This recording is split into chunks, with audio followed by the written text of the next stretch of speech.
Show में। Poultry अराजी पर मुबैना कब्जा, ओमनी ग्रुप पर नया इल्जाम।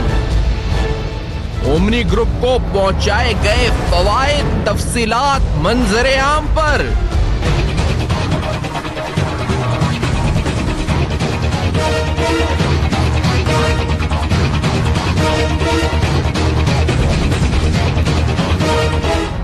जाली अकाउंट्स के सनसनीखेज इंकिशाफात का सिलसिला जारी। अस्सलाम वालेकुम। पस पर्दा हकाइक सनसनीखेज इंकिशाफात प्रोग्राम बेनकाब में हूं आपके साथ सैफान खान। एक एप्लीकेशन आपके सामने हम रखते हैं जो 28 मार्च 2017 को लिखी गई, और इस एप्लीकेशन में जो अर्ज की गई, दरख्वास्त की गई, ये बात हो रही है कराची शहर की, ये बात हो रही है जमीनों पर मुबैना कब्जे की, और ये बात हो रही है एक नए सनसनीखेज इंकशाफ या एक और नए इल्जाम की ओमनी ग्रुप के ऊपर। ये वही ग्रुप है जो इस वक्त, जिसकी मेन मैनेजमेंट इस वक्त जेर हिरासत है या जेल में है या इसके खिलाफ तफ्तीश चल रही है।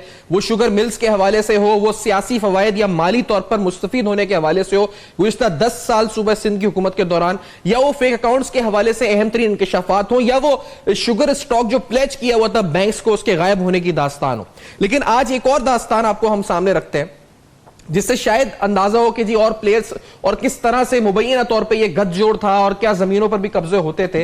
ये एप्लीकेशन जो मैं आपके सामने पढ़ता हूं, ये जनाब आली गुजारिश, ये जो पढ़ रहा हूं, ये इस पे एसएसपी राव अनवार के दस्तखत हैं जो मलीर थे उस वक्त। एसएसपी राव अनवार एसएसपी मलीर थे 28/3/2017 के, और इसमें इस एप्लीकेशन में के मुताबिक जनाब अली गुजारिश है कि मोरखा 26/3/2017 पर ये एसएचओ थाना मेमनगोट को भी लिखी गई एप्लीकेशन, और ये लिखा गया कि 26 मार्च 2017 को तकरीबन सुबह 10 बजे बरोज इतवार तकरीबन 100 से जायद अफराद बशुमुल सरकारी एहलकारों और anti encroachment force, assistant commissioners Memongoth, जिला मलीर मुख्तारकार और उनकी मौजूदगी में हमारे फॉर्म 16 एकड़ वाक़या अराजी की जो पूरा हमारा फार्म हाउस था, जो पोल्ट्री फार्म था, उसका जिसका मैं मालिक हूं, मेरे पास के तमाम कागजात मौजूद हैं, बगैर इत्तला के यहां पर धावा बोल दिया गया। ये तमाम अफराद हमारे फार्म हाउस के साथ वाक़ एग्रीकल्चर फार्म से आए जो कि 12 अफराद का है, और उन्हीं के ईमा पर इन लोगों ने हमारे फार्म की दीवारों और बाड़ को गिराना शुरू कर दिया, और भारी मशीनरी से चूंकि हमारा कारोबार पोल्ट्री फार्म का है, इसमें मौजूद लातादाद मुर्गियों को नुकसान पहुंचाया। इस दौरान असिस्टेंट कमिश्नर समेत दीगर अफराद बातचीत के लिए साथ वाले एग्रीकल्चर फार्म पर बुलाते रहे। इस दौरान जब हमारे मुलाजिम वहां गए तो इन अफराद को भी मारा पीटा गया, धमकाते रहे, जो हमारे मुलाजिम वहां से भाग गए, और दीगर मुलाजिम और उनकी फैमिली को उन अफराद के फार्म के अंदर महबूस करके, और उन्हीं अफराद जो अंदर ही मौजूद हैं, उन अफराद ने हमारी मुर्गियों और दीगर अमलाक को नुकसान पहुंचाया और ताहाल नुकसान पहुंचा रहे हैं। काफी कीमती अशिया गायब कर दी गई हैं। आपसे गुजारिश है कि इंस्पेक्शन ने यह एप्लीकेशन ऑनरेबल आईजी सिंध को भी गई है, जो जिसकी डेट है जी 8 मई 2017, ये राव अनवार साहब को समय पहले गई है। फिर एसएचओ थाना मेमनगोट मलीर, डीसी मलीर कराची को भी के पास भी एप्लीकेशन है इस पर ये, और डीजी नैब कराची, और इसके अलावा दीगर अहम जो मुतालिका अफसरान हैं। जो एप्लीकेंट हैं, ये जो कंप्लेनेंट हैं जनाब मोहम्मद जमील साहब, जिनके पोल्ट्री फार्म पर ये कब्जा हुआ है मुबैना तौर पे, और ये कहते हैं ग्रुप इसके पीछे है, साथ हमारे मौजूद हैं। जमील साहब, ये मामला क्या है इस पर? मैंने तो पढ़ दिया, लेकिन ये कैसे शुबह है जी कि ओमनी ग्रुप है ये एग्रीकल्चर फार्म जो आपके बरार वाला है, और क्या उन्होंने किया उसमें सरकारी सरपरस्ती हासिल थी? ये माजरा क्या है जमील साहब? देखें सैफान साहब, मैं एक तो पहले तो आपका बहुत शुक्रिया अदा करूं कि आपने एक आज आम आदमी को भी अपना गेस्ट के तौर पर आपने बुलाया, और वाकया इस तरह से है कि मैं एक वो बदनसीब इस मुल्क का शहरी हूँ जिसके साथ रियासत का एक मुआहदा है कि रियासत मेरी जान माल और मेरे कारोबार की हिफाजत करेगी। लेकिन ये 26 मार्च 2017 को तकरीबन 10 बजे समझ लीजिए कि मैं एक पोल्ट्री फार्म का मालिक था जिसके अंदर 80 लोग काम कर रहे थे और जिसके अंदर हज़ारों मुर्गियाँ पड़ी हुई थी। लेकिन इस 10 बजे जो है कोई तकरीबन 300 सरकारी लोग, उसमें प्राइवेट गार्ड्स भी थे, और उसमें एंटी इंक्रोचमेंट पुलिस भी थी, उसमें थाना पुलिस भी थी, और वो होते हैं कोई तकरीबन 30 गाड़ियों और मोबाइलों के साथ, जिसमें साथ में हैवी मशीनरी उनके पास है, उनके पास बुलडोज़र्स और शावल्स वो सब हैं। वो इस फार्म के अंदर घुसते हैं और 70-80 लोगों को जो है ना काबू करके एक कमरे में बंद कर देते हैं। इतनी बड़ी फोर्स देखकर ऑब्वियसली एक घबराहट का अवसर होता है। ये मैंने तो अपनी ज़िंदगी में जो है ना इतनी फोर्स कभी देखी नहीं डिप्लॉय होते हुए। मैंने ये देखा कि लियारी ऑपरेशन भी जब हुआ तो उसमें भी शायद 300 लोग नहीं होंगे। मुझे ऐसा लगा जैसे मैं कोई इंडिया की टेरिटरी में बैठा हूँ और ये किसी मुल्क को फतह करने के लिए ये इतने सारे लोग आ गए। मुझे तो उस वेपन्स का मैं आपको बताऊं कि क्लैशनकोफ थी, G3 थी और पता नहीं क्या क्या चीज़ें थी। यानी कि आप हवाई जहाज और टैंक छोड़ दे तो बाकी मुझे लगता है सारा इक्विपमेंट होगा। नहीं तो ये तो सरकारी एहलकार थे, पुलिस ऑफिसर्स थे और प्राइवेट गार्ड्स थे। और यही था कि जो एसी असिस्टेंट कमिश्नर ये कहते रहे हमारे बंदों को कि जी वो आप बराबर वाले फार्म पे आएँ, और जो बराबर वाला फार्म है वो ओमनी ग्रुप का फार्म है। हम तो नाम भी मैंने नहीं सुना था उस वक्त तक कि ओमनी ग्रुप क्या है या हमारा बराबर वाला फार्म किनका है। आप आएँ और इस ज़मीन से आपका कोई ताल्लुक़ नहीं, और आप अगर इस फार्म के अंदर घुसे तो आपको हमें तो शूट टू किल का ऑर्डर है। तो अब घबराहट में इधर मारे उधर मारे फिरते, मतलब ये सारी एप्लीकेशंस आपके सामने ये दी, कुछ भी सुनवाई नहीं हुई। और उस वक्त सेंटर में दूसरी गवर्नमेंट थी, उनको दी। मतलब लगता है कि हर तरफ कोई ना कोई मजबूरी का आलम था। और जिन लोगों को जो एक पीपल्स पार्टी के लोग या जिन जो अच्छे रवाबित में थे, तो जिनको भी कहा उन्होंने हमदर्दी का इजहार तो किया, लेकिन साथ में कानों को हाथ लगाए कि नहीं, हम इसमें मामला इतना ऊंचा है कि हम इसमें कुछ नहीं रोल प्ले नहीं कर सकते। तो बस उस दिन के बाद आप समझ लीजिए कि 10 मिनट के अंदर अंदर, पहले मैं एक पोल्ट्री फार्म का मालिक था और 10 मिनट के अंदर अंदर अब मैं समझ लीजिए रोड पर हूँ। मेरा कारोबार छीना जा चुका है और मैं बेरोजगार हूँ, भाई के साथ रहता हूँ। बस ये सूरत हाल है मेरी। नहीं तो ये आप कहते हैं कि ओमनी ग्रुप ने उनका एग्रीकल्चर फार्म था, उन्होंने आपके पोल्ट्री फार्म पे कब्जा कर लिया, और ताहाल है कब्जा ये इस वक्त अभी भी? जी, ताहाल कब्जा है उनका। और शायद इस वक्त वहाँ पर उनके लोग इस वक्त नहीं है, क्योंकि जैसे कुछ कार्रवाइयाँ हुई तो उसमें लोग उनके तितर बितर हो गए। तो सूरत हाल जो हमें जो नजर आ रही है इस वक्त फार्म। अच्छा, हमने एक सवालनामा भी इस वक्त भेजा था जी इस वक्त इस ग्रुप को, क्योंकि यहाँ पे इनके जो ओमनी ग्रुप के बहुत से हाई ऑफिशियल्स जो इस वक्त अंडर कस्टडी हैं, तो वो हम दिखा भी देते हैं, जो हमने सवाल पूछे भी हैं। और हमने ये पूछा है जी कि ये मामला है, ये सामने आ रहा है, इस वक्त स्क्रीन पे आ रहा है और हमें जवाब नहीं मिला, और हम चाहते हैं जी कि हमें जवाब दिया जाए, क्योंकि उनके करीबी हल्के तो हैं इस वक्त, लेकिन जो खुद पार्टीज हैं वो ज्यादातर अंडर कस्टडी हैं, तो इसलिए कोई जवाब हमें नहीं मिला। लेकिन जो अभी तक कोई एक्शन नहीं हुआ पुलिस, और अभी हैं या वो जा चुके हैं, तो अब आप वापस क्यों नहीं आते, पोजेशन क्यों नहीं ले लेते इस जगह का दोबारा? क्योंकि अब तो ये अगर जेल में है सारे। तो देखें, 2-3 चीजें मैं इसमें थोड़ी सी आपको अपडेट बताऊं कि इसमें जो इनका डिफेंस है वो डिफेंस ये है, इन्होंने 2-3-4 रिपोर्ट्स ये इन्होंने सबमिट कराई हैं, चूँकि हमारा सूट है हाई कोर्ट में। तो उस रिपोर्ट में एक रिपोर्ट है मुख्तियार कार की, एक है सिटी सर्वेयर की और एक है तपेदार की। अच्छा, मतलब इतनी मजाक खेज वो रिपोर्ट है। उस रिपोर्ट का मैं आपको थोड़ा सा बैकग्राउंड बताऊं कि वो ये कहते हैं कि ये डॉक्यूमेंट इन्होंने कोई कब्जा नहीं किया। ये डॉक्यूमेंट जो हमारे जो फार्म के 16 एकड़ के हैं बिल्कुल जेन्युइन है।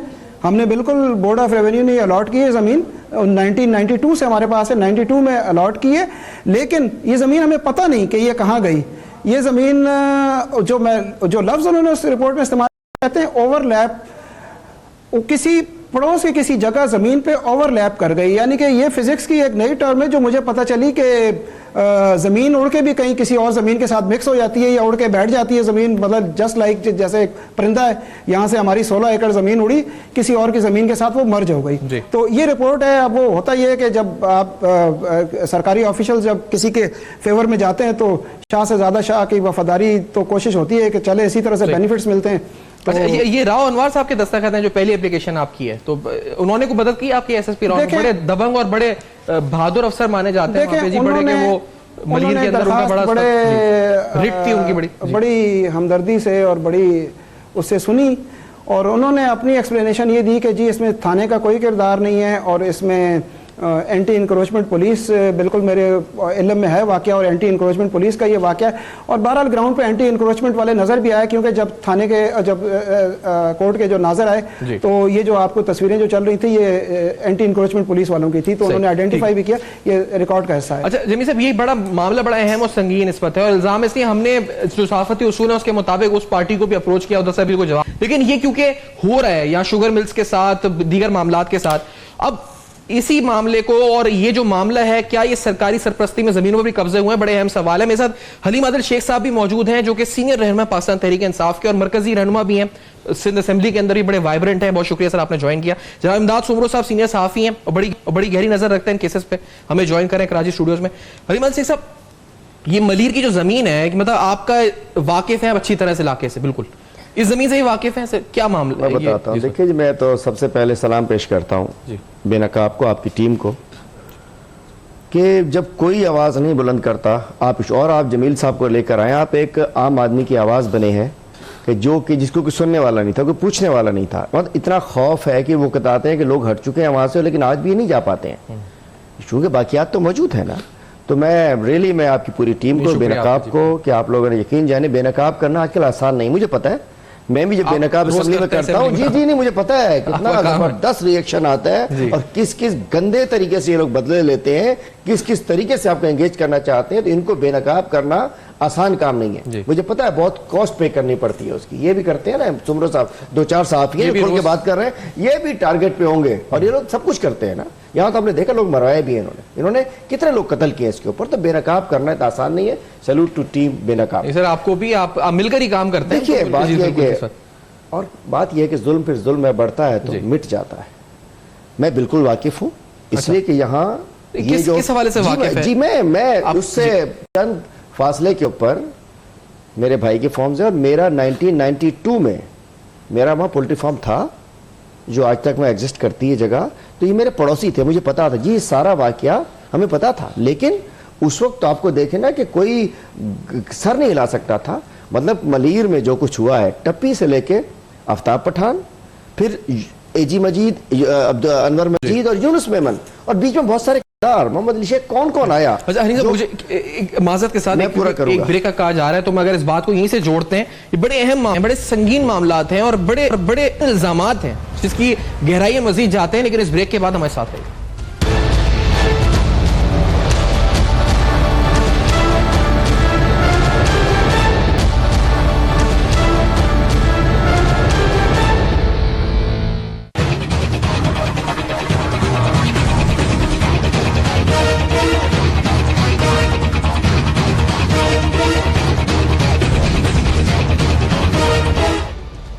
Welcome back. आप देख रहे हैं बेनकाब। आज तफसीलात बहुत हैं शो में, शुगर मिल्स के हवाले से भी हैं और बहुत दीगर मामलात के ऊपर, जो सब्सिडीज दी गई, जो पैकेजेस दिए गए सिक यूनिट्स को, वो भी उस पर भी आना है। लेकिन जो जमीनों पर कब्जे या पोल्ट्री फार्म पर भी कब्जा हुआ, तो आप वो एप्लीकेशंस देख रहे हैं इस प्रोग्राम में, जो आईजी, नैब, डीजी, एसएचओ, एसएसपी सबको लिखी गई। उसके अलावा जो मुतासरा शख्स हैं जो कहते हैं जी कि ओमनी ग्रुप के बराबर में एग्रीकल्चर फार्म जो उनका है, उसके बराबर में मेरा पोल्ट्री फार्म था, उस पर कई 100 अफराद आए असले के साथ, उन्होंने आके काबिज हो गए और अब तक कब्जा है इस वक्त। हमने अप्रोच किया जी, हमें इस वक्त जवाब नहीं मिला इस बात का। हमने ऑफिशियली अप्रोच किया एक क्वेश्चनियर के थ्रू, और and the platform is available. Haleem Adil Sheikh साहब हमारे साथ हैं, जनाब इमदाद सुमरो साहब और मुतासरा शख्स भी साथ हैं। हलीम साहब, आप गुफ्तगू फरमा रहे थे, आपकी वाकफियत इस इलाके से है, अभी बता रहे थे भाई की जमीनें इधर आसपास हैं, ये क्या हुआ? ये यही हुआ है जो बता रहे हैं, इसमें कुछ डिस्टॉर्शन है? मैं बताता नहीं, पहले मैं आपसे कहता हूँ, आपको क्या, आप क्यों किसको ढूंढते फिर रहे हैं जवाब के लिए? बड़े आसान है, बिलावल हाउस से मांग ले, तर्जुमान से जवाब मिल जाएगा, उनके बंदे।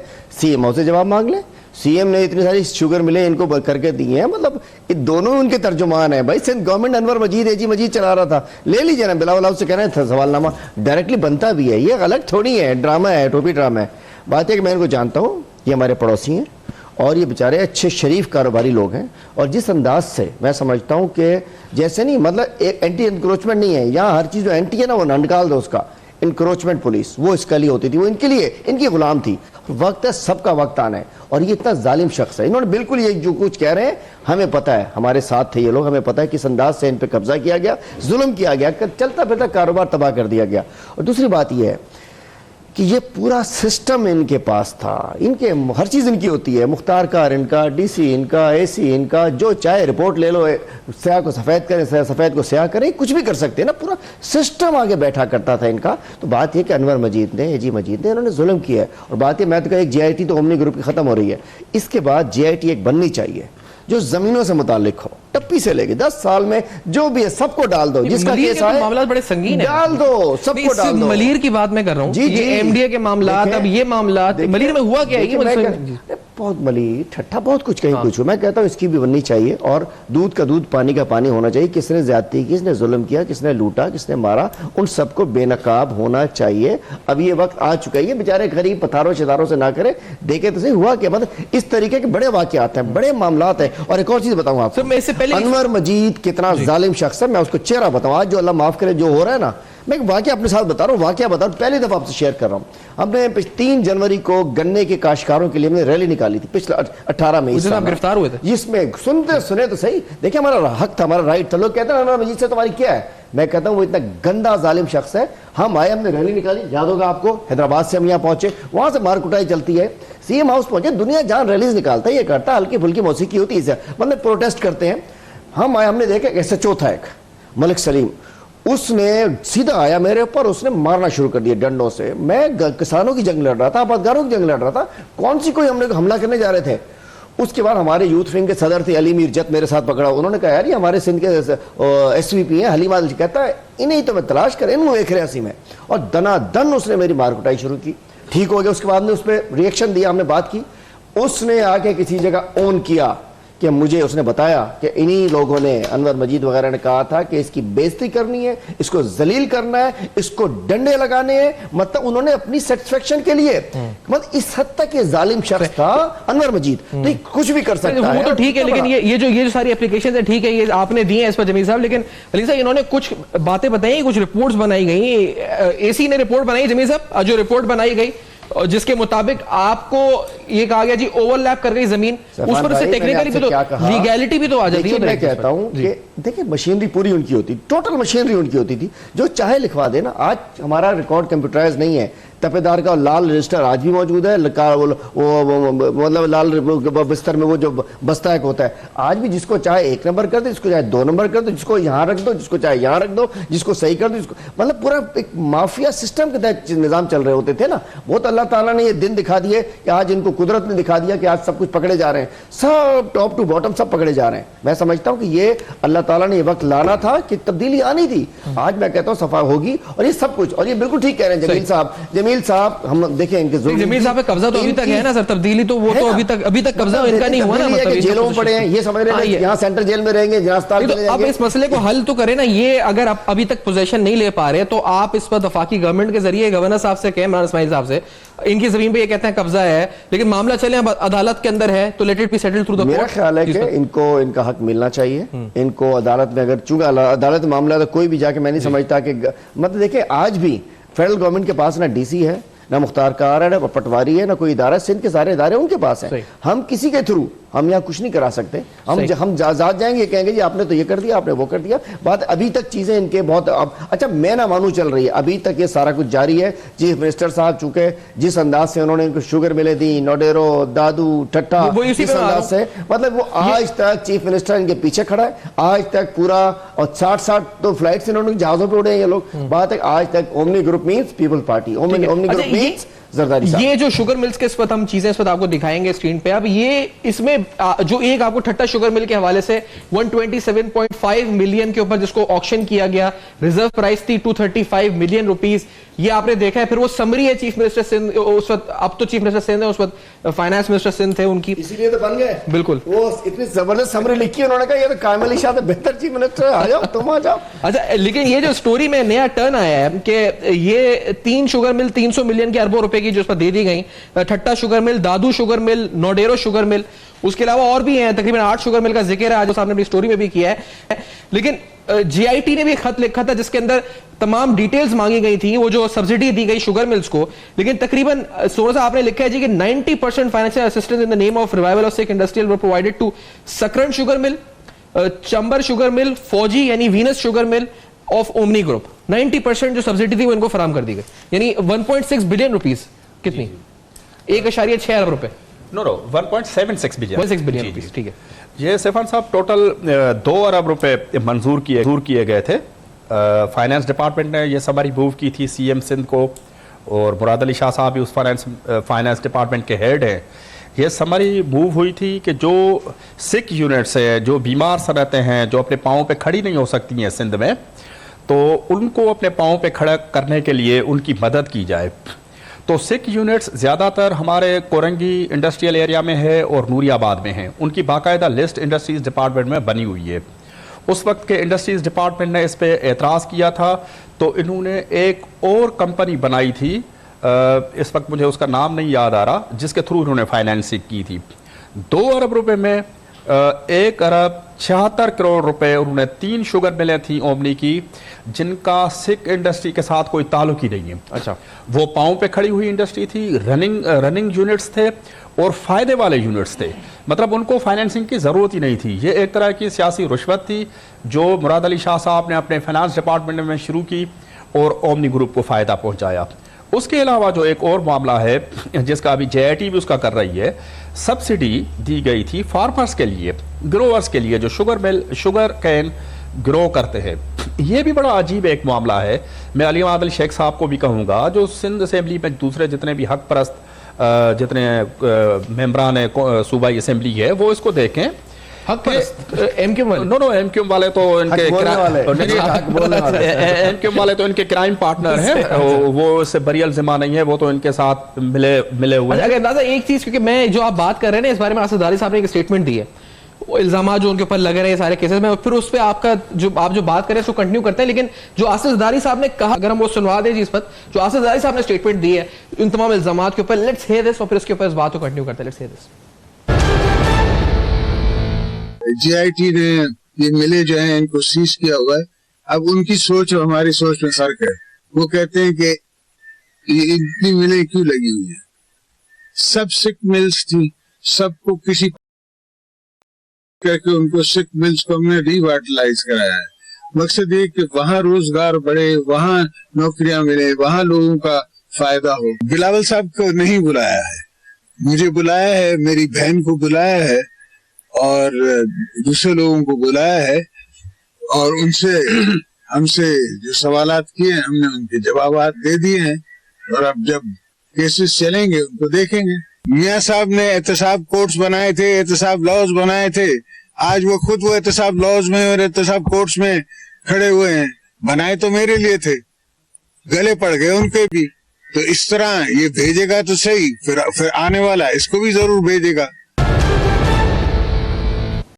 तो थोड़ा जस्टिफाई करने की कोशिश की, अंदाजा ये सिक यूनिट का जिक्र किया उन्होंने। थोड़ा ज़रदारी साहब का इनडायरेक्टली जवाब कि भाई हमने केस नहीं बनाया, JIT भी हमने नहीं बनाया, केयर टेकर की बनी हुई है, हम किसी को कहीं नहीं भेज रहे, और आमने वाला वो भेजता है जो जुल्म करता है, ज्यादती करता है, करप्शन करता है। इमरान खान के हाथ साफ थे, साफ है, साफ रहेंगे इंशाल्लाह। सिक यूनिट का जिक्र कर रहे हैं, वो तो कह रहे हैं जस्टिफाई हमने तो इंडस्ट्रीज को रिवाइव करने के लिए दिया था। ये मामला तो जो अभी तक इंडस्ट्रीज डिपार्टमेंट के पास वो लिस्ट पड़ी हुई है कि उसमें सिक यूनिट्स क्या है, सिक यूनिट्स की तारीफ क्या है। तो सिर्फ ओमनी ग्रुप तो सिक यूनिट्स नहीं है, वो तो सारे फायदे वाले यूनिट्स हैं। ये तो सिर्फ उनको एक तरह से गैर कानूनी तौर पे फायदा दिया गया ना। और दूसरा, जरदारी साहब अभी फरमा रहे थे कि सिंध से उन्होंने मुलाजमतें नहीं पैदा की ओमनी ग्रुप ने, और बड़ा सिंध की इंडस्ट्री को उन्होंने फ़ायदा दिया। ओमनी ग्रुप तो प्रैक्टिकली साबित हुआ है कि ये एक ईस्ट इंडिया कंपनी है, और सिंध कैबिनेट, CM और सबको ये कहा गया कि अनवर मजीद को और उसके बेटों को इस तरह ट्रीट किया जाए कि जैसे आसिफ ज़रदारी साहब खुद है। मैं आपको बात बताऊं, मुझे 2 से 3 कैबिनेट मेंबर्स ने बताया है कि जब CM सिंध कैबिनेट की मीटिंग करते थे तो अनवर मजीद के जो बेटे हैं अजी मजीद, वो भी अभी जेल में हैं, वो आते थे, मीटिंग ख़त्म करा के CM को उंगली के इशारे से बुलाते थे और CM ताबेदार होकर चला जाता था। और CM को जब इनका अनवर मजीद का या उनके बेटों का फ़ोन आता था तो वो कुर्सी से खड़े होकर उनका फ़ोन उठाता था कि अगर उनका कोई हवारी वहाँ पर बैठा हुआ हो तो अनवर मजीद को ये फीडबैक दे कि CM साहब आपके इतना एहतराम करते हैं। CM तो सिर्फ नाम का है, ये तो उनके दरवाजे का एक मामूली सा एक नौकर है। और इसके अलावा शुगर CM को भी तो सर बुला रहे हैं ना, JIT बुलाने लगे। 3 इश्यूज हैं समरी के ऊपर जो है ठट्टा शुगर मिल की समरी है, जो सब्सिडी जो ग्रोवर्स को दी गई, ये वाहिद ग्रोवर्स को सब्सिडी सिंध गवर्नमेंट क्यों दे? ग्रोवर्स को सब्सिडी का कोई तस्वीर नहीं है। यूनिट्स के ऊपर भी बुला रहे। ठीक है, सिंध गवर्नमेंट ने सब्सिडी दी, वो उन तक नहीं पहुंची, वो शुगर मिल्स वाले खासतौर पे ओमनी ग्रुप वाले हड़प कर गए। दूसरी जितनी भी शुगर मिल्स थी उन्होंने सब्सिडी ईमानदारी से ग्रोवर्स को दी, इन्होंने नहीं दी। अभी तक ये सिंध के गन्ने के काश्तकार है, उनके 3 से 4 अरब रुपए ओमनी ग्रुप की शुगर मिलें जब्त की हुई है। उसके अलावा मैं थोड़ी ऐड कर दूं, ये तो 3 शुगर मिलें थी जो सरकारी थी, एक फेडरल गवर्नमेंट की थी, 2 इनकी थी। 5 शुगर मिलें थी जो जो प्राइवेट सेक्टर की थी, प्राइवेट पार्टीज की थी, जो बाकायदे स्टॉक एक्सचेंज में लिस्टेड थी, उसमें आम आदमी का पैसा लगा हुआ था। जो लार्ज शुगर मिल है, जी, लार्ज शुगर मिल है, पंगरियो शुगर मिल है, दीवान ग्रुप की 2 शुगर मिलें हैं, और उसके अलावा एक बचानी फैमिली की शुगर मिल है, टंडवाला यार शुगर मिल। वो बचानी तो इनके एमएनए भी इस पर है ना? बचानी उनके एमएनए है। आपको याद होगा यह शुगर मिल हासिल करने से पहले बचानी का जो भाई था अगवा हो गया था, डॉक्टर साहब, उसके बाद ये शुगर मिल इस तरह चली गई। लार्ज शुगर मिल के हवाले से गुलाम मुस्तफा शाह साहब, एक ब्रेक का मुझे कहा जा रहा है, तो मैं ये बड़ी अहम मामला है, 8 शुगर मिल्स की बात हो रही है इस पर टोटल, सिर्फ 8 शुगर मिल है। एक ब्रेक के बाद आके तो जो कहा ना जरदारी साहब ने, इसका मतलब है अंधा बांटे रेवड़ी, अपने अपने को दे। एक ब्रेक के बाद आके मजीद तफसीलात आपके सामने बेनकाब होंगी। हमारे साथ रहेगा सनसनीखेज इंकशाफात का सिलसिला जारी रहेगा।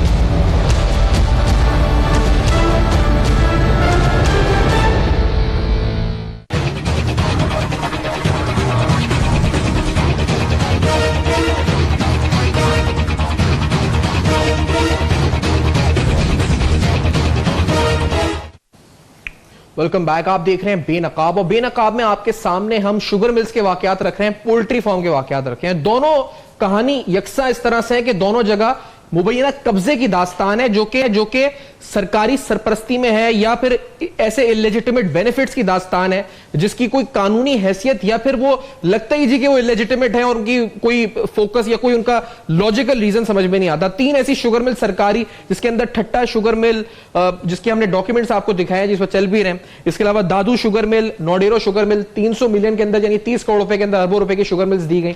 इसी तरह से 5 ऐसी प्राइवेट शुगर मिल, जिसके अंदर मिजरा sugar mill, Bachani sugar mill, Pangrio sugar mill और 1-2 और जिनके हम जिक्र कर रहे हैं, और इसके साथ एक पोल्ट्री फार्म जिसके मुतासरा जो शख्स है 16 एकड़ का, जिसपे वो कहते हैं जी कब्जा हो गया है। इमदाद सुमरो साहब, आप गुफ्तगू फरमा रहे थे, अगर हम बात कंटिन्यू करके फिर रहीम साहब से जी आप बात सुमरो साहब, क्या 5 हम 3 तक तो आ गए थे, 5 शुगर मिल आप बता रहे थे, और कि प्राइवेटली किस तरह से उनको प्रेशराइज करके कब्जा किया गया? अच्छा, एक तो मिर्जा शुगर मिल है जी, सॉरी पंगरियो शुगर मिल है जो जुल्फकार मिर्जा की फैमिली की थी। ये पब्लिक लिमिटेड कंपनी है ना, 55% मिर्जा फैमिली के पास था, 45% लोगों के पैसे रखे हुए थे। उसको इन्होंने इस तरह किया कि उसकी बैंक्स के जितने भी लोन्स थे वो ख़त्म हो गए। जब ये जुल्फकार मिर्जा इनसे अलग हुए तो फौरी तौर पे SSU पुलिस और इनके जो प्राइवेट गार्ड, जो अपने आप को जरदारी कमांडोज कहलाते हैं, उन्होंने पंगरियो शुगर मिल पे कब्जा कर दिया। कब्जा करने के बाद जब ये मामला कोर्ट में पहुंचा, ऑफिशियल असाइनी के पास पहुंचा बैंक्स के थ्रू, तो उस वक्त के एक ऑफिशियल असाइनी थे कादर बख्श उमरानी साहब। उनका किरदार बड़ा मशकूक है। मैं तो आपके प्लेटफार्म से ये मुतालबा करूंगा कि कादर बख्श उमरानी के दौर की सारी जितने भी ट्रांजैक्शंस हुई हैं, क्योंकि उसने अरबों रुपए की इंडस्ट्रियल एरिया की ज़मीनें, एग्रीकल्चर ज़मीन है, एक मोटरसाइकिल असेंबलिंग का यूनिट है, वो ये सारे उन्होंने या तो जरदारी फैमिली को दिए हैं या ओमनी ग्रुप को दिए। ये ठट्टा, नोडेरो और दादू, ये तीनों शुगर मिल है। सिंध हाई कोर्ट का जो इंतहाई मोतबर फोरम है, उसका ये इदारा है ऑफिशियल असाइनी, जो सिंध के लॉ डिपार्टमेंट के अंडर में होता है। हमेशा उसमें जो कोर्ट करप्ट जो लोग होते हैं उनको ये लेकर आते हैं और उनसे अपने मनपसंद काम कराते हैं। तो ऑफिशियल उमरानी साहब जो स्पेसिफिक है, इन पे आप कहते हैं बिल्कुल लेकिन इनकी इंक्वायरी होनी चाहिए। ये जो मामला इस पर है अली साहब, मैं मतलब जिस तरह हम सुन रहे हैं, अभी आप पोल्ट्री फार्म का सुन रहे हैं, इधर आप शुगर मिल का सुन रहे हैं। अच्छा, मैं थोड़ा इसमें जी कर लें। मिर्जा फैमिली वाले पंगरियो शुगर मिल, उसके बाद उन्होंने बचानी शुगर मिल, वो बचानी तो शरीफ आदमी है, अभी तक पीपल्स पार्टी का हिस्सा है, जो अब्दुल सत्तार बचानी, उनके भाई भी अगवा हो गए थे। उसके बाद ये शुगर मिल उनके तरफ चली गई। तीसरी शुगर मिल है large sugar mill. Syed Ghulam Mustafa Shah vice chancellor थे सिंध यूनिवर्सिटी के, बड़े मोतबर और स्कॉलर है। उनकी फैमिली की शुगर मिल थी, अकेली उनकी मतलब एक रोजी रोटी बची हुई थी, वो फोत हो गए। वो फेडरल एजुकेशन मिनिस्टर रह चुके हैं। शहीद जुल्फकार भुट्टो, बेनज़ीर भुट्टो साहबा शहीद के वो साथी रह चुके हैं, उनको भी नहीं बख्शा गया। उनके पोते को अगवा कराने की कोशिश की गई, जोर ज़बरदस्ती से उनसे शुगर मिल लेने की कोशिश की गई अपनी मनपसंद कीमत पे। जब उन्होंने देने से इनकार कर दिया तो जालसाजी के जरिए डॉक्यूमेंट्स, जाली डॉक्यूमेंट्स, जो अभी तक हाई कोर्ट में भी मामला चल रहा है। 15 दिन पहले उनकी फैमिली की एक खातून थी कमल मुस्तफा शाह। कमल मुस्तफा शाह कौन है? मसूद मुस्तफा शाह की वाइफ है, जो मसूद मुस्तफा शाह इनके ठट्टा जिले का प्रेसिडेंट था, MNA का इलेक्शन लड़ चुका था, इतना इनका करीबी आदमी था। उनको भी इन्होंने नहीं बख्शा। उनकी शुगर मिल पे भी कब्जा किया गया और 100 एकड़ जमीन पे सुप्रीम कोर्ट के ये सामने पेश हुए। अब ये मामला हाई कोर्ट में चल रहा है। उसके अलावा दीवान ग्रुप की 2 शुगर मिलें थी, बावानी और खोस की। 2009 में इन्होंने प्रेशर डालने के लिए एक दिन में दीवान ग्रुप को बैंकिंग के 54 केसेस दाखिल हुए एक दिन में। इसकी भी इंक्वायरी होनी चाहिए। एक दिन में केसेस दाखिल हुए, फिर उन्होंने इनके साथ हाथ मिला लिया, इनके साथ सुलह कर ली, सरेंडर कर लिया दीवान ग्रुप ने। तो दूसरे दिन ये सारे केसेस वापस हुए। 7.5 अरब रुपए के लोन इनके रीशेड्यूल होकर इनके ग्रुप को दिए गए और दोनों शुगर मिले बावानी और खोस की ओमनी ग्रुप को मुफ्त में मिल गई। इसकी भी इंक्वायरी होनी चाहिए कि ये जो बावानी और खोस की शुगर मिले हैं, जो अरबों रुपए के यूनिट्स थे जो ओमनी ग्रुप को मिले हैं, तो इसके एवज दीवान ग्रुप को इन्होंने क्या पैसे दिए, क्या इनको फंडिंग की गई, क्या इनको हासिल हुआ। ये तो हुआ ये जो हमने रिपोर्ट किया है, ये तो है। लेकिन मैं ये जो सीएम मुराद अली शाह की इस पर समरी आपको ठट्टा शुगर मिल्स के हवाले से देखी है, 3 शुगर मिल्स ऐसी हैं जो सरकारी थी। हलीम अदल शेख साहब, ये जो सोमरो साहब बता रहे हैं शुगर मिल्स का, और वो भाई जो बता रहे हैं पोल्ट्री फार्म का, जिसका आप खुद भी वाकिफ हैं, तो ये तो ऐसा लगता है कि पूरे बिजनेस को जो भुट्टो साहब के सामने नेशनलाइज किया गया था, ये तो ओमनाइज क्या कहेंगे, कोई नई टर्म निकालनी चाहिए, ओमनाइज कर दिया गया। क्या किया गया सारी इंडस्ट्रीज को? देखिए मैं समझता हूँ और अपने एमएनएज हैं अब्दुल बचानी साहब और जो गुलाम मुस्तफा शाह साहब, मिर्जा साहब, ये नेक्सस एक बना हुआ था, एक नेक्सस बना हुआ है और इंशाअल्लाह अल्लाह करेगा कि सब बेनकाब होंगे। जैसे ये जाली अकाउंट बेनकाब हो रहे हैं, इंशाअल्लाह तमाम नेक्सस बेनकाब होंगे। और मैं ठीक इन्होंने बेहतर याद दिला दिया। मैं समझता हूँ कि ये जो SSU है ना, ये एक फोर्स बनी हुई है ज़ाती, और मैं समझता हूँ इसके जरिए ज़रदारी फोर्स कह ले, और ये खौफनाक है। पता नहीं कौन कौन सा वेपन इनके पास है, और ये जितने कब्जे हुए हैं उसके अंदर ये SSU एंड एंटी एनक्रोचमेंट और ये सारे ये ऑफिशियल असाइनी, मैं कहता हूँ इंशाल्लाह इन तमाम इदारों के ऊपर, मैं इदारों से भी कहता हूँ कि तहकीकात तो करें कि, और मैं कहता हूँ पूरा होना चाहिए। इन 5 साल में SSU ने कौन कौन से एक्शन किए, कौन कौन शामिल थे, इनके नीचे लोग मौजूद हैं, इनके नीचे के लोग मौजूद हैं। एंटी एनक्रोचमेंट जो कि एनक्रोचमेंट पुलिस है, और SSU, मैं समझता हूँ स्पेशल सिक्योरिटी यूनिट जो है, ये स्पेशल सिक्योरिटी एक फैमिली की कर रही है, और उनके कहने पे ये कब्जे करते हैं, लोगों को अगवा करते हैं। सारे गंदे काम SSU के जरिए कराए जा रहे हैं, वर्दी के अंदर कराए जा रहे हैं और बगैर वर्दी के कराए जा रहे हैं, और उसके फायदा उसके जरिए इन्होंने कब्जे किए, उसके जरिए लोगों को मरवाया, उसके जरिए सब कुछ कराया। अभी तो देखिए तो पार्टी शुरू हुई है, जाली अकाउंट बड़ा कॉलर, ये ऐसे अभी तक फैक्ट्स के साथ डिटेल में करेंगे और उनका मौके भी शामिल मैं कह रहा हूं अभी तक तो व्हाइट कॉलर क्राइम को पकड़ा जा रहा है। यकीन जानिए ये क्रिमिनल्स की गवर्नमेंट है, क्रिमिनल गवर्नेंस रही है, बैड गवर्नेंस में नहीं कह सकते हैं, और उसके अंदर बहुत कुछ अभी खुलेगा। और ये क्या कहते हैं, जो बोलेगा उसकी जबान बंद कराना चाहते हैं, कोई नहीं, दुनिया बोलेगी, हर वो बोलेगा। और बात ये की है ओमनी ग्रुप ने, मैं समझता हूं कि ओमनी ग्रुप कुछ नहीं है, ओमनी ग्रुप इनका पार्टनर है, ये इनका सजरदारी ग्रुप और ओमनी ग्रुप एक है, ये एक फेस है सामने रखा हुआ है। गवर्नमेंट चीफ मिनिस्ट्री किसने दिलाई? अनवर मजीद ने। मिनिस्ट्रीज कौन दिलाता था? अनवर मजीद। मिनिस्ट्रीज चलाता कौन था? एजी मजीद। सारा फाइनेंस डिपार्टमेंट कौन चला रहा है 10 साल से? सारे किसके बेनिफिट्स को रेस्क्यू किया जा रहा है? सिंध के अवाम के बेनिफिट तो रेस्क्यू नहीं किए जा रहे ना। सिंध के अवाम के लिए इन्होंने क्या कर लिया है? बातें आज बड़ी बड़ी बातें कर रहे होते हैं, सिंध को इन्होंने क्या दिया है सिवाय दौस के, धानली के, सारी शुगर में कब्जा हो गई। और बात सुने, मैं पूछना चाहता हूँ, आज इन्होंने गन्ने के रेट तो निकाल दिया है, पिछले साल जो सब्सिडी भी गवर्नमेंट ने दी थी, और मैं समझता हूँ क्या गन्ने के आबादकार को उन्होंने पैसे दे दिए? क्या गन्ने के आबादकार वो छोड़े, ये जो 8 शुगर मिले इसके अलावा जो बची हैं उनको काम करने दिया जा रहा है? ये जो ठट्टा, दादू, नोडेरो, अभी और बदमाशी होती है। सुने, इनके अलावा आबादगारों को तबाह कर रोक दिया गया था, सिर्फ इनकी ओमनी ग्रुप को गन्ना जाएगा और कहीं नहीं जाएगा, जिस रेट पे ले। मतलब आपने पता है पुलिस में क्या हुआ था, जिसके बाद एडी ख्वाजा से इनका झगड़ा हुआ था, कुछ SSP से इनका झगड़ा हुआ था, जिन्होंने कहा था क्यों पुलिस के जरिए पाबंद किया जाता है, वहां जाके ट्रॉली उतार दो, पैसे जब मिलेंगे तब देंगे। बात यह है कि एक हद होती है जुल्म की, एक हद होती है ज्यादती की। और बातें कर रहे हैं, बड़ी बड़ी पगड़ियां पहन के बातें कर रहे हैं कि जी हुकूमत नहीं चलेगी। कैसे नहीं चलेगी हुकूमत? ये चोरी की हुकूमत तो नहीं है, बेईमानी की हुकूमत तो नहीं है। अच्छा सोनू साहब, क्या आप कुछ ऐड करना चाह रहे हैं क्या? जी वो ये है कि ये जो शुगर मिले हैं 8, इस पे तो हो गया कब्जा। बाकी जो शुगर मिले हैं उनको काम नहीं करने दिया जा रहा। मैं आपको डिगड़ी शुगर मिल की आपको मिसाल दूं, जो डिगड़ी में वाक़ है।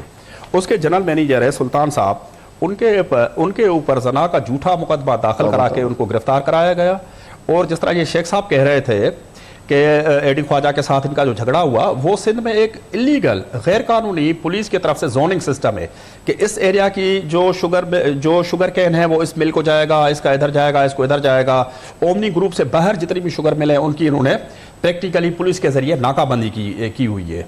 वो कयूम पिताफी साहब थे जो उस वक्त बदीन के एसएसपी थे, जो एक सिटिंग पीपल्स पार्टी के एमपी हैं, उनके बेटे थे, वो फौत हो गए। अब उनके भाई माशाल्लाह बारी पिताफी साहब मिनिस्टर है सिंध गवर्नमेंट के। और कयूम पिताफी साहब भी कोई कमीशन पास ऑफिसर नहीं थे, वो भी चोर दरवाजे से आए थे। डिगरी शुगर बिल के बाद आप आगे चले, सिंध के एक इदारा है सिंध एनवायरमेंटल प्रोटेक्शन एजेंसी जी, उनके तरफ से शुगर मिल्स ओमनी के सिवा जितनी भी हैं उनको गैर कानूनी तौर पे तंग किया जाता है, हैरेस किया जाता है। अल आसिफ शुगर बिल पे 2015 में रेड करके उसको सील किया गया। उसके अलावा बिल्कुल दूसरे दिन सेरी शुगर मिल है मोहसिन ताबानी साहब की, उसको उन्होंने सील कराया, उस पर उन्होंने फिर पुलिस के जरिए उस पर कब्जा हो गया। डिगरी शुगर मिल उन्होंने बंद कराई थी, जिसपे तशद्दुद भी हुआ था, इनके ऊपर झगड़ा भी हुआ था। एक मेहरान शुगर मिल है टंडोला यार की, उसको सीपा ने नोटिस दिया है। बीरपुखास शुगर मिल है, उसको सीपा ने नोटिस दिया हुआ है। लेकिन ओमनी ग्रुप की किसी शुगर मिल को ना तो आज तक नोटिस हुआ है। अंसारी शुगर मिल का बड़ा ज़बरदस्त एक भयानक चेहरा है वहाँ के एरिया में, बदीन में। उस वक्त के मिनिस्टर थे डॉक्टर सिकंदर मेंद्रो, उनका एक गांव है मतारो मेंद्रो। वो अंसारी शुगर मिल की जो गंदा जो केमिकल है, एफ्लुएंट जो केमिकल है, वो जाता है उनके फुलेली शाख में जाता है। इसकी वजह से वो गांव बिल्कुल खत्म हो गया है। वहाँ के लोग हेपाटाइटिस बी, जॉन्डिस और कैंसर के, ये बड़ी अहम तफसीलात है सारी, और हम चाहते हैं जी क्योंकि हलीमा साहब में तहकीकात इसकी होनी चाहिए। जमील साहब क्योंकि साथ हैं हमारे, तो जमील साहब आपकी जो पोल्ट्री फार्म पे उस पर शुगर मिलों की सुन रहे हैं, ये इतनी बड़ी दास्तान है, आप बता रहे हैं 16 एकड़। अब आपका मुतालबा क्या है इस वक्त अथॉरिटीज से, जिनको आप ऑलरेडी एप्लीकेशन दे के आप आगाह कर चुके हैं? क्या आपका मुतालबा है? मैं देखें, इसमें एक जो बड़ी ट्रेजेडी हुई है वो ये हुई, सिर्फ ये मेरी मईशत नहीं ख़राब हुई, इसमें जिस वक्त कब्ज़ा हुआ कोई 80 के करीब लोग इसमें काम कर रहे थे, और वो उसी गांव देहात जो करीब के जो गोट हैं उनसे बिलोंग करते थे। अच्छा, वो लोग बेरोज़गार हो गए।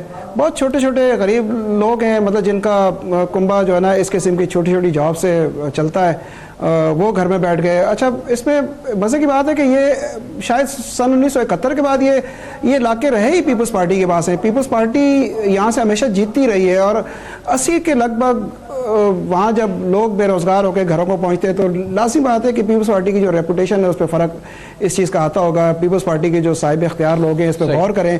इसके अलावा मैं एक चीज़ बताऊँ कि जिस दिन कब्ज़ा हुआ उस दिन कुछ बांस चटाई वाले जो है ना हमारे फार्म पे काम कर रहे थे, वो एक ग्रुप था पूरा नेशनल हाईवे पे, उनका छोटे छोटे लोग हैं। अच्छा, कोई 8-10 लाख रुपए उनके बनते थे जो हमने देने थे उनके, मैं नहीं दे सका जब मेरा फार्म कब्ज़ा हो गया, और मैं साल तक उनके नहीं दे सका। लेकिन फिर मेरी अल्टीमेटली मैंने उनका रोना धोना और की जो सिचुएशन देखी तो मुझे कहीं से उधार मांग के उनको देने पड़े। तो इससे सिर्फ अंदाजा लगाएं कि माइक्रो लेवल पे ये ट्रेजेडी जाती है। आप कहते हैं हुई है, बहुत से लोगों की जिंदगी मुतासर हुई है। मैं शुक्रिया अदा करूंगा जमील पॉइंट के अंदाज उमरो साहब का और हलीम आदिल शेख साहब का। आज प्रोग्राम बड़ा अहम और सेंसरी खेज मालूमात, इंपॉर्टेंट डिटेल्स, मुख्तलिफ इंडस्ट्रीज, सुबह सिंध में कब्जे, मुबैना तौर पर कार्टल्स, क्या हो रहा था आखिरकार आज बेनकाब, क्या फीडबैक फेसबुक, ईमेल्स और ट्विटर पर हमें मौसूल होता है।